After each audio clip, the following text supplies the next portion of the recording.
Hello friends, welcome back to my YouTube channel. ಇವತ್ತು ಅಳತೆ ಟಾಪಿಂದ ಹೇಗೆ ಅಳತೆನ ತಗೊಂಡು ನಾವು ಮಾರ್ಕ್ ಮಾಡಿಕೊಂಡು ಈ ರೀತಿ ರೆಡಿ ಟಾಪು ಇದೇನು ಸ್ಲೀವ್ಸ್ ಅಟ್ಯಾಚ್ ಮಾಡೋ ಹಂಗಿಲ್ಲ. ಆಲ್ರೆಡಿ ಸ್ಲೀವ್ಸ್ ಅಟ್ಯಾಚ್ ಆಗಿದೆ. ಫುಲ್ ಸ್ಲೀವ್ಸು ನೋಡಿ, ಈ ರೀತಿ 3/4 ಸ್ಲೀವ್ಸ್ನ ಇದನ್ನು ಹೇಗೆ ಅಳತೆ ತಗೊಂಡು ಬಿಗಿನರ್ಸು ಸ್ಟಿಚ್ ಮಾಡೋದು ಅನ್ನೋದನ್ನು ಹೇಳ್ಕೊಡ್ತೀನಿ ನೋಡಿ. ಫಸ್ಟ್ ಈ ರೀತಿ ಉಲ್ಟಾ ಇಟ್ಕೊಳ್ಳಿ, ಇದನ್ನು ಕೂಡ ಉಲ್ಟಾ ಇಟ್ಕೊಳ್ಳಿ, ಹಾಗೆಯೇ ಇದನ್ನು ಕೂಡ ಉಲ್ಟಾ ಇಟ್ಕೊಳ್ಳಿ. ಫಸ್ಟ್ ಸ್ಲೀವ್ಸಿಂದ ತಗೊಳ್ಳಿ. ಸ್ಲೀವ್ಸ್ದು ಮಾರ್ಕ್ ಮಾಡ್ಕೊಂಡಾದಮೇಲೆ ಬಾಡಿ ಪಾರ್ಟ್ನ ಮಾರ್ಕ್ ಮಾಡ್ಕೊಳ್ಳೋಣ. ಈ ರೀತಿ ಸ್ಲೀವ್ಸ್ದು ಮುಂಭಾಗನ ಈ ರೀತಿ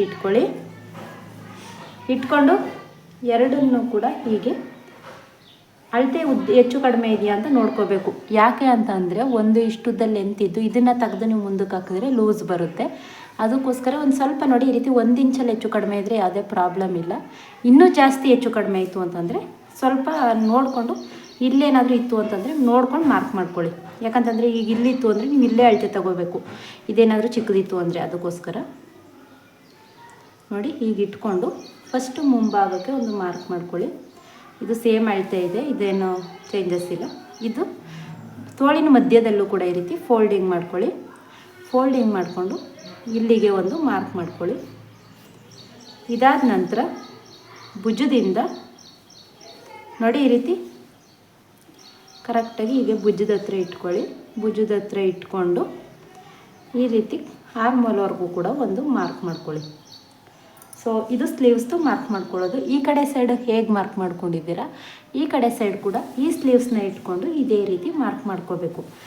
ಇದಿಷ್ಟು ಆಯ್ತಲ್ವ. ಇದಿಷ್ಟು ಆದಮೇಲೆ ಬಾಡಿ ಪಾರ್ಟ್ನ ಹೇಗೆ ಮಾರ್ಕ್ ಮಾಡ್ಕೋಬೇಕು ಅಂದರೆ, ಈ ರೀತಿ ಆರ್ಮೋಲಿಂದ ಆರ್ಮೋಲ್ವರೆಗೂ ಕೂಡ ಹೀಗೆ ಇಟ್ಕೊಂಡು ಎರಡೂ ಸೈಡ್ ಕೂಡ ಹೀಗೆ ಮಾರ್ಕ್ ಮಾಡ್ಕೊಳ್ಳಿ. ಈ ಕಡೆ ಸೈಡ್ ಕೂಡ ಒಂದು ಮಾರ್ಕ್ ಮಾಡ್ಕೊಳ್ಳಿ, ಹಾಗೆಯೇ ಈ ಕಡೆ ಸೈಡ್ ಕೂಡ ಒಂದು ಮಾರ್ಕ್ ಮಾಡ್ಕೊಳ್ಳಿ. ಇದಾದ ನಂತರ ಸ್ವಲ್ಪ ಮುಂದೆ ಹೋಗಿ ಇಲ್ಲಿ ಸೊಂಟದ ಹತ್ರ ಬರುತ್ತೆ. 3 ಪಾರ್ಟ್ನ ಡಿವೈಡ್ ಮಾಡ್ಕೋಬೇಕು ನೀನು. ಫ್ರಂಟಲ್ಲಿ ಹಾಗೆಯೇ ನೋಡಿ, ಇಲ್ಲಿ ಒಂದು ಪಾರ್ಟ್ ಬರುತ್ತೆ ಆರ್ಮೋಲಿಂದ ಆರ್ಮೋಲ್ವರೆಗೂ. ಹಾಗೆಯೇ ಸ್ಟಮಕ್ ಹತ್ರ, ಹೊಟ್ಟೆ ಹತ್ರ ಕೂಡ ನೀವು ಸೊಂಟದ ಸುತ್ತಳತೆನ ಮಾರ್ಕ್ ಮಾಡ್ಕೋಬೇಕು. ಈ ರೀತಿ ಇಟ್ಕೊಂಡು ಹೀಗೆ ಇಲ್ಲಿ ನೋಡಿ, ಈ ರೀತಿ ಇಟ್ಕೊಂಡು ಇಲ್ಲೂ ಕೂಡ ಒಂದು ಮಾರ್ಕ್ ಮಾಡಿ, ಹಾಗೆಯೇ ಈ ಕಡೆ ಸೈಡ್ ಕೂಡ ಒಂದು ಮಾರ್ಕ್ ಮಾಡ್ಕೊಳ್ಳಿ. ಇದಾದ ನಂತರ ಕೆಳಭಾಗದಲ್ಲಿ ಆ ಕಡೆ ಈ ಕಡೆ ಕರ್ಲಿ ಇರುತ್ತೆ ಅಲ್ವಾ, ಅಲ್ಲಿ ಈ ರೀತಿ ಇಟ್ಕೊಂಡು ಫೋಲ್ಡಿಂಗ್ ಮಾಡಿ ಇಲ್ಲೂ ಕೂಡ ಒಂದು ಮಾರ್ಕ್ ಮಾಡ್ಕೊಳ್ಳಿ. ಈ ರೀತಿ ಮಾರ್ಕ್ ಮಾಡ್ಕೊಂಡಾದಮೇಲೆ ಇದನ್ನು ಅಟ್ಯಾಚ್ ಮಾಡ್ಬೋದು. ನಿಮ್ಗೆ ಅಷ್ಟು ಗೊತ್ತಾಗಲಿಲ್ಲ ಅಂತಂದರೆ ಈ ರೀತಿ ಎಲ್ಲನೂ ಕೂಡ ಒಂದ್ಸಲ ಜಾಯಿಂಟ್ ಮಾಡ್ಕೊಂಡ್ಬಿಡಿ.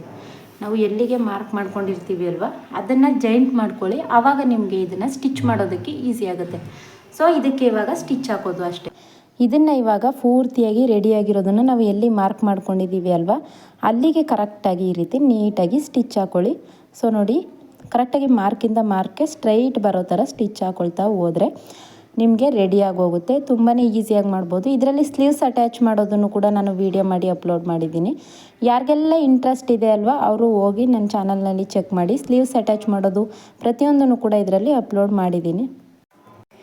ಇದನ್ನು ಪೂರ್ತಿಯಾಗಿ ಸ್ಟಿಚ್ ಹಾಕೊಂಡಾದಮೇಲೆ ಸ್ಲೀವ್ಸ್ ಅಟ್ಯಾಚ್ ಮಾಡಿರೋದು ಕೂಡ ರೆಡಿಮೇಡ್ಗೆ ಅಂತಂದರೆ ಒಂದೇ ಸ್ಟಿಚ್ ಹಾಕಿರ್ತಾರೆ ಅಲ್ವಾ, ಅದಕ್ಕೋಸ್ಕರ ಡಬಲ್ ಸ್ಟಿಚ್ ಹಾಕ್ಕೊಳ್ಳಿ. ನೋಡಿ, ಅದ್ರ ಮೇಲ್ಗಡೆನೇ ಕರೆಕ್ಟಾಗಿ ಸ್ಟಿಚ್ ಹಾಕ್ಕೊಳ್ಳಿ. ಈ ರೀತಿ ಸ್ಟಿಚ್ ಮಾಡೋದಕ್ಕೆ ನಾನು ಇಲ್ಲಿ 30 ರೂಪಾಯಿನ ತಗೋತೀನಿ. ಸ್ಲೀವ್ಸ್ ಅಟ್ಯಾಚ್ ಮಾಡಿದ್ರೆ 50 ರೂಪಾಯಿನ ತಗೋತೀನಿ. ಯಾರಿಗೆಲ್ಲ ಗೊತ್ತಿಲ್ಲ ಅಂತಂದರೆ ನೀವು ಕೂಡ ಅಷ್ಟನ್ನೇ ತಗೊಳ್ಳಿ, ಅದಕ್ಕೋಸ್ಕರ ಹೇಳಿದೆ. ಈ ರೀತಿ ಹೊಲಿಗೆ ಮಾತ್ರ ಹಾಕೋದಕ್ಕೆ ಪೂರ್ತಿಯಾಗಿ ಸ್ಲೀವ್ಸು ಮತ್ತು ಭುಜ ಪ್ರತಿಯೊಂದಕ್ಕೂ ಕೂಡ ಹೊಲಿಗೆ ಹಾಕ್ಕೊಡ್ತೀನಿ. ಹಾಗೆಯೇ ಸೈಡ್ ಫಿಟ್ಟಿಂಗ್ ಮಾಡ್ಕೊಳ್ಳೋದಕ್ಕೆ 30 ರೂಪಾಯಿನ ತಗೋತೀನಿ. ವಿಡಿಯೋ ಹೆಲ್ಪ್ ಆಯಿತು ಅಂತಂದರೆ ಲೈಕ್ ಮಾಡಿ. Thank you.